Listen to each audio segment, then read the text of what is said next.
आज फेरि हजुरहरूको बिचमा चाहिँ नि नैतिक शिक्षाको बारेमा 2-4 शब्द गुनगुनाउन आइरहेको छु। ध्यान दिएर साथ दिनुहुनेछ भन्ने आशा लिएको छु। मानव जीवनलाई सुन्दर र सम्मानित बनाउन नैतिकता र शिष्टाचार अपरिहार्य आधार हुन्। तपाईको शान्त स्वभाव र सरल प्रस्तुतिले सकारात्मक व्यक्तित्वको सन्देश प्रवाह गर्दछ र असल व्यवहारले मानिसलाई समाजमा सम्मान र विश्वास दिलाउने शक्ति प्रदान गर्दछ र नैतिक सोच सभ्य मानव सम्बन्धलाई अझ बलियो र आत्मीय बनाउँछ।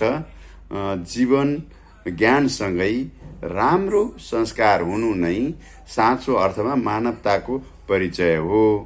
आजको यो समयमा नैतिकताको यति खडेरी लागेको छ, तसर्थ नैतिक शिक्षाको धेरै ठुलो महत्त्व छ भन्दै म बिदा हुन्छु। हस्त।